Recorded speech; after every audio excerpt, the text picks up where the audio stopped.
মার্কিন super model বেলা হাদিদ ও জিজি হাদিদ সম্পর্কে তারা দুই বোন। চলমান ইসরায়েলি আগ্রাসনে বিধ্বস্ত ফিলিস্তিন নিয়ে বেশ সরব তারা। গত ৮ মাস ধরে চলা ইসরায়েলের নির্বিচার আগ্রাসনে মানবিক সংকটে পড়া ফিলিস্তিনিদের জন্য অনুদানের ঘোষণা দিয়েছিলেন বিশ্বের শীর্ষ অবস্থানে থাকা এই দুই মডেল।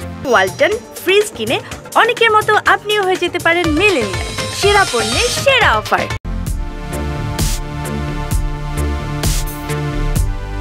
ফিলিস্তিনে নিপীড়িত জনগণের পাশে দাঁড়িয়ে একাধিকবার মোটা অঙ্কের টাকা পাঠিয়েছেন এই দুই বোন। এজন্য ক্যারিয়ারে তাদেরকে পড়তে হয়েছে নানান বিপত্তিতে।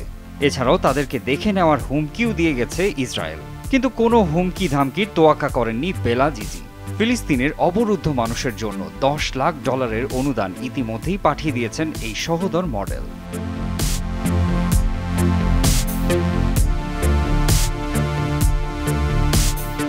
দ্য হলিউড রিপোর্টের খবরে বলা হয়েছে, ফিলিস্তিনের শিশু ও পরিবারের জন্য দুই বোন এই অনুদান পাঠিয়েছেন, যা পাঠানো হবে 4টি দাতব্য সংস্থার হাত দিয়ে।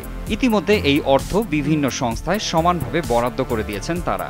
দাতব্য ওই সংস্থাগুলো হলো heal Palestine, Palestine children's relief fund, world central kitchen এবং UN relief and works agency.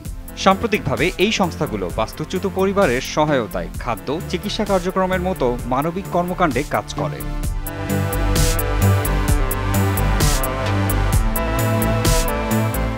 সম্প্রতি কান আন্তর্জাতিক চলচ্চিত্র উৎসবে হাজির হয়েছিলেন বেলা হাদিদ।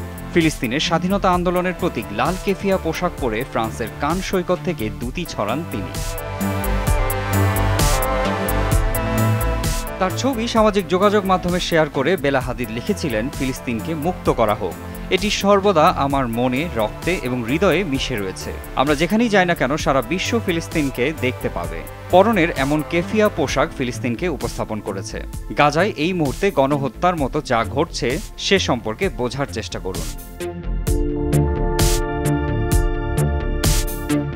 উল্লেখ্য, জিজি হাদিদ ও বেলা হাদিদের বাবা মোহাম্মদ হাদিদ একজন ফিলিস্তিনি।